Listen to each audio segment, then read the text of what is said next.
Thanks for checking in on the State of Basketball Podcast, episode 92. I'm Adam Miller, and I'm here with Jaren Will each and every week, and we are going to be bringing you the news and notes on all 11 Division I schools in the state of Indiana, because in 49 states, it's just basketball.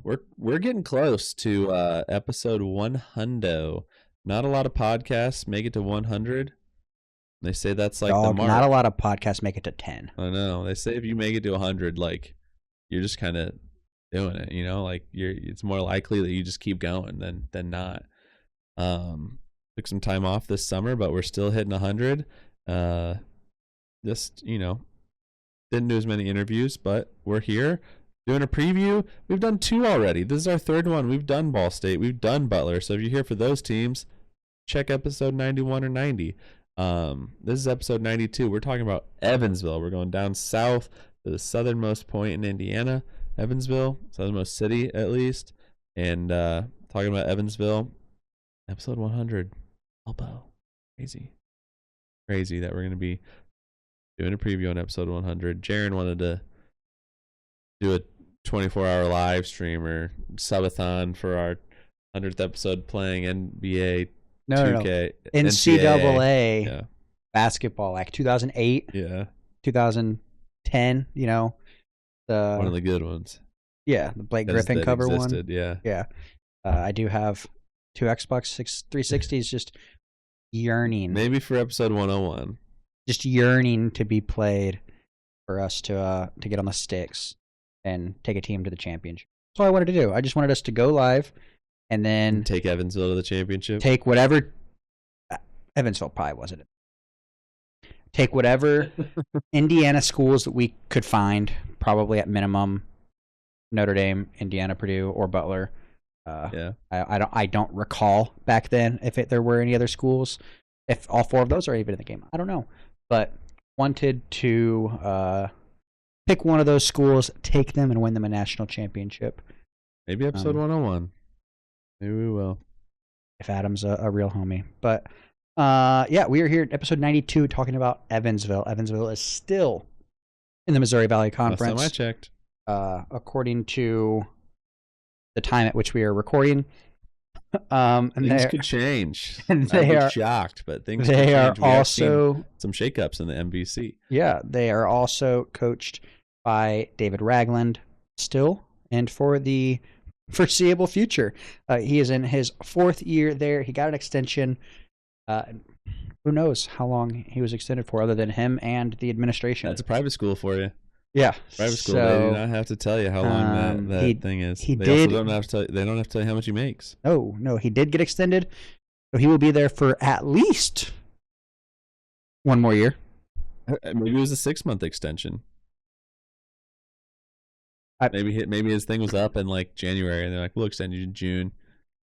I mean, they wouldn't do that. But I mean, we don't know. We haven't seen the papers. That's true. That's true. So he will at least be their head coach for the start of the season and probably through the remainder of the season. And then who knows from there? Only time will tell. But he is still there. He is still the guy at the helm of the Aces. Yeah, great guy. Love him. Great guy. He offered us jerseys. He did practice. He was going to let us get some run in. He was going to let us suit up. He's a good guy, and you know, I'm gonna laugh so hard. Also, the drippiest coach in the state at minimum, maybe in the country. I'm gonna laugh so hard when he is doing a post game and he's like, "Yeah, my contract ended yesterday, but they extended me, so my contract actually ended December 14th, but I got the extension in the summer." But so let's talk about last year. We still use Bart Torvik as our ranking system. So if you ever want to go there, it's free. You can search by filter by state, which is just chef's kiss. What we do all the time, it puts them in order for you. They are 257th. So out of 364 teams last year, just outside of the bottom 100.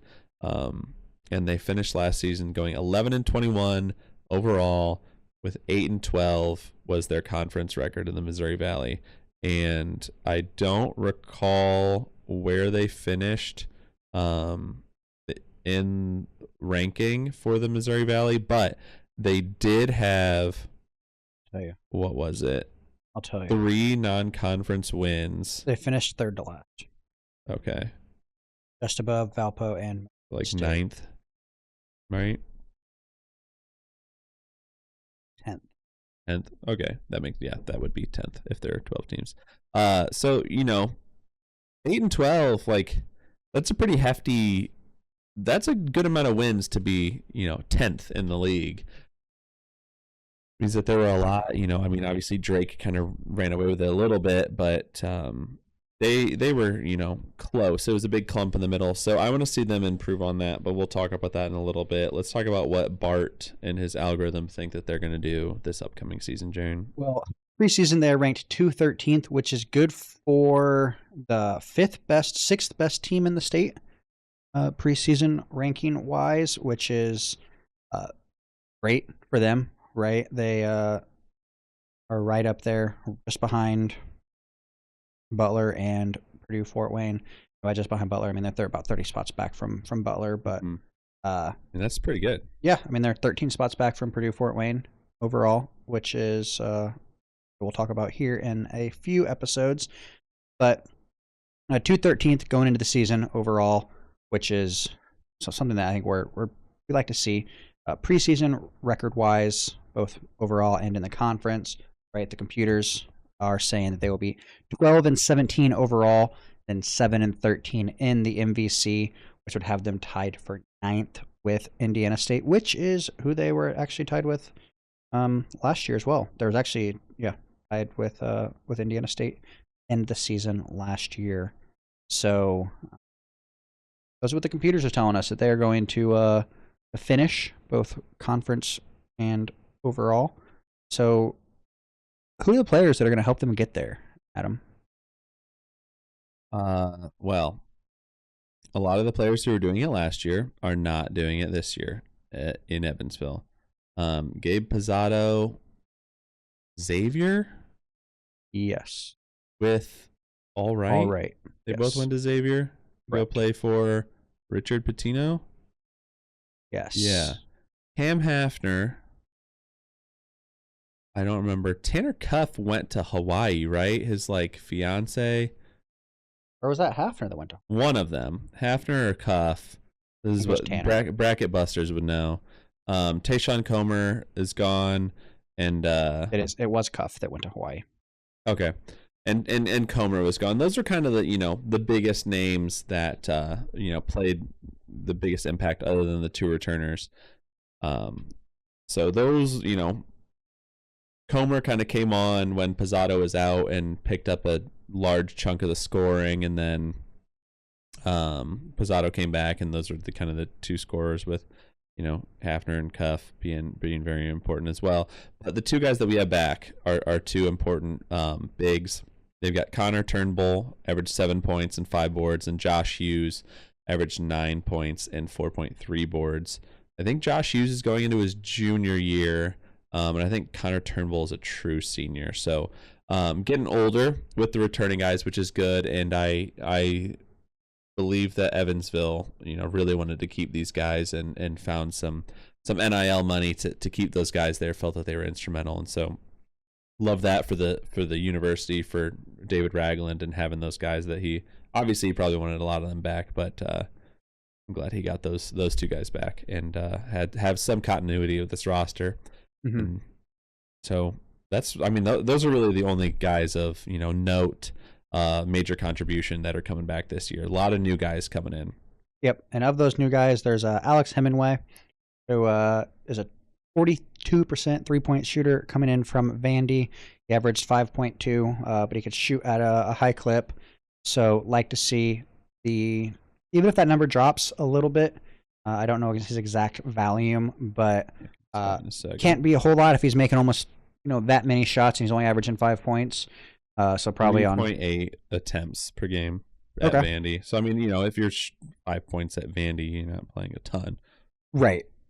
So like to see that substantially increase in terms of points scored, even if that means a little bit of a hit to that 3-point shooting percentage. But either way, still a guy that can knock him down when the opportunity presents itself. There's Keyshawn Porter, who averaged 10.9 and shot 37% from 3. came in from NC Central, so that is that'd be a step up in terms of a transfer up. So might see some changes in the productivity there, but still a guy that can score. AJ Casey was a St. Louis transfer, and then Marlon Barnes Jr., who transferred from Pitt. So both of those transfer down. So they're guys that have seen high, I don't want to say high caliber basketball per se, but they have been out there on the court with some major conference teams and opponents. So that'll be some good experience there. I think quite a few freshmen coming in. Bryce Quinnett, who was a 3-star, is probably going to be their starting point guard. So that'll be good. And there's Leif Mueller, who played pro German ball. He's 22, so an older guy, has some experience there. Yeah, so we saw what Pizzato was able to do as a freshman coming from overseas. So like to see that Mueller, meets or exceeds what we kind of got out of Pizzato last year as an older guy there.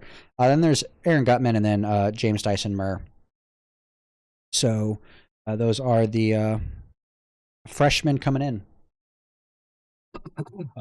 You want to hear something interesting? Yes. Is AJ Casey? Yes. St. Louis transfer. He's in good company with Joey Hart. Why? You shoot 100% from 3? He did shoot 100% last year. He played in 3 games for St. Louis. I assume he got hurt. He played 3 games at St. Louis, shot 100% from 3. Played at Miami the 2 years before that. Florida or Ohio? Miami, the U. The U, okay. So he has been to a Final Four, which is nice. Yep. When he was at Miami, he played in. They went. What year did they go to the Final Four? 2023. 23, yeah. Yeah, he played in 29 of those games, and then he played in 24 games the following season, and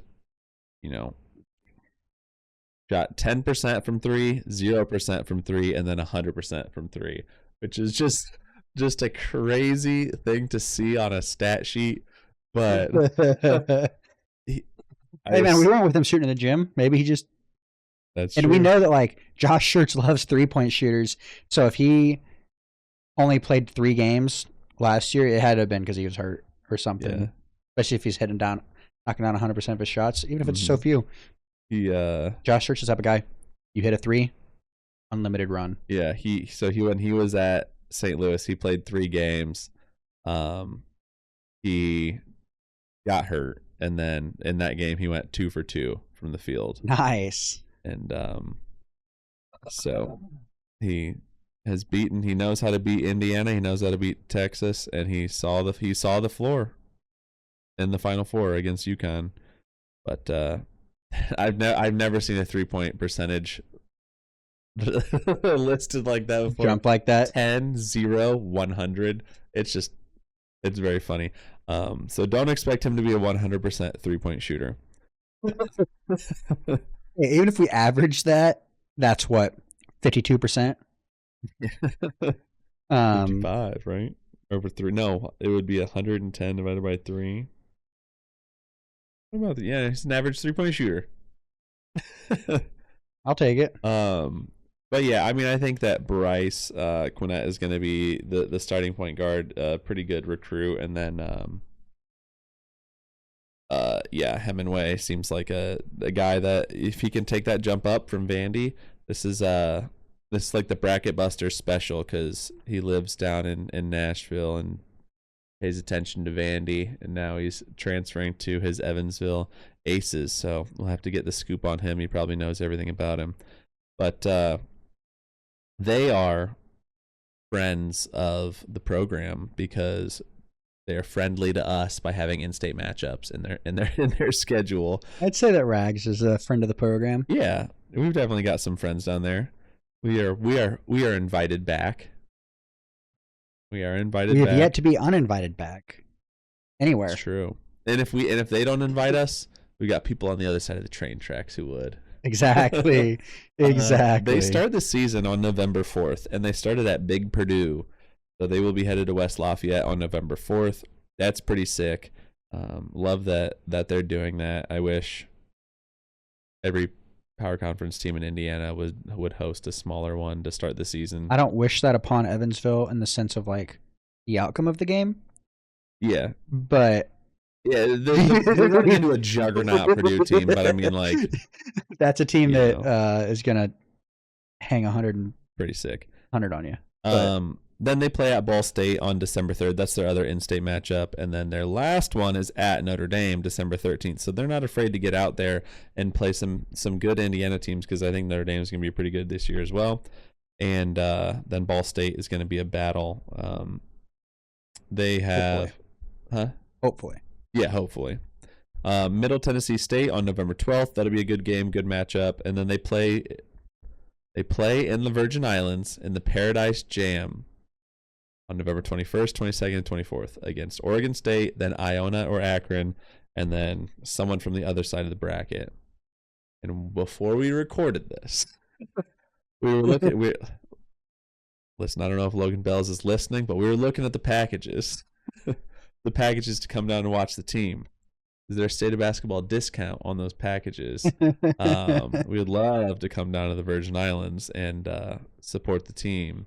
We'll do whatever you need us to. We'll carry equipment. We will for the right price. we'll usher people. Yep. We'll welcome people. We'll shake hands, kiss babies on behalf of the university. And you need me to run room there. service? I'll run room service. I'll be a bellboy. Yeah. Carry some bags. Courtesy of the Evansville Aces, sir. Yeah, exactly. See, I got it. I can do this.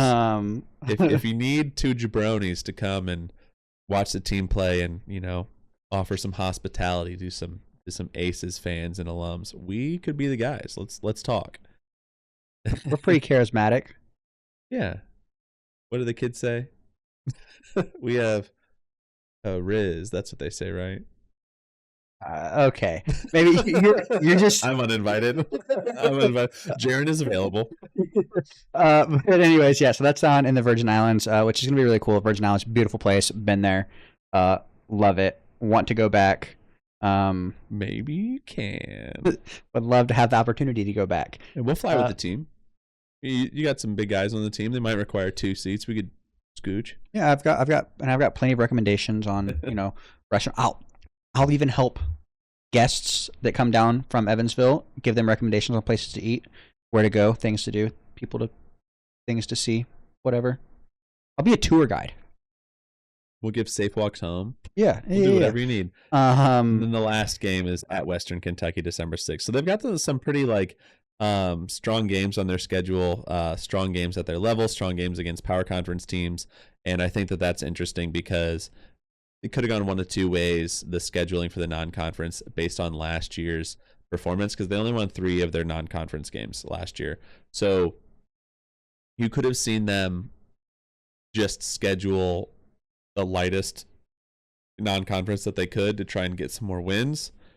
But I like the way that they went, which is challenging themselves in the non-conference, because the Missouri Valley is always going to be a grind. And ultimately, obviously, David Ragland's job is to win games, but winning the right games and winning in the Missouri Valley is very, very important too. Yep, absolutely. So what does that mean for our goals for the season for them?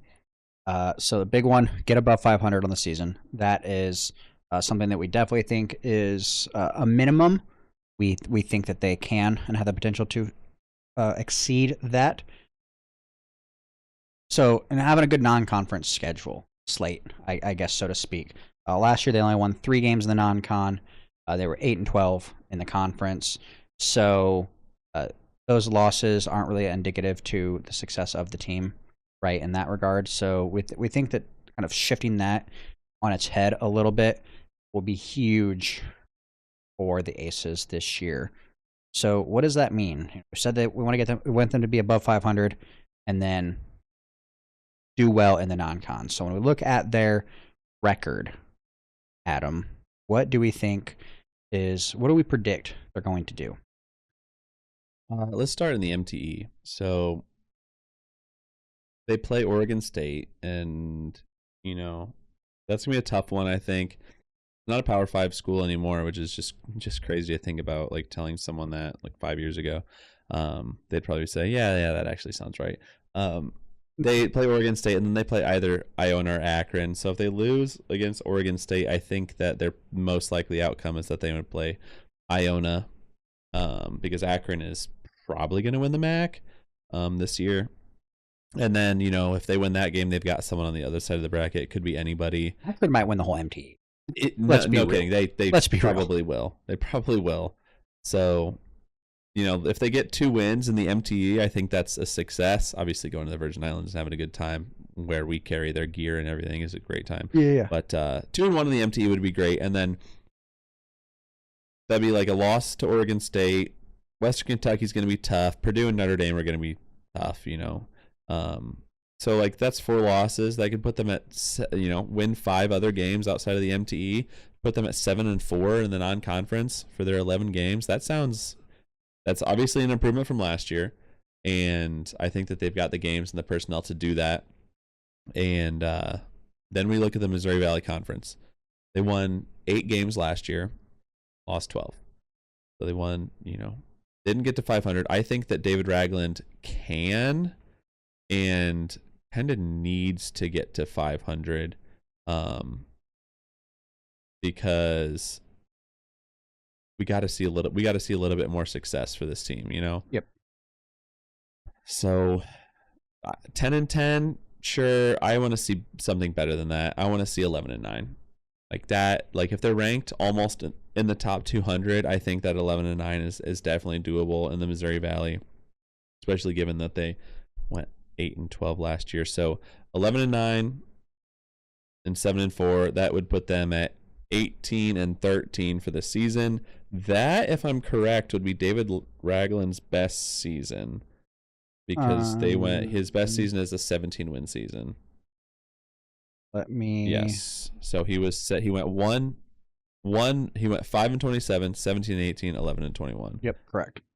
So that would probably put them in the range of, obviously they could go on to win the Missouri Valley tournament, but they could probably get invited to some sort of postseason tournament from that point. So I would love to see that. And I think that if we're going to, if you get an extension, you should see increased results, right? You should see a jump.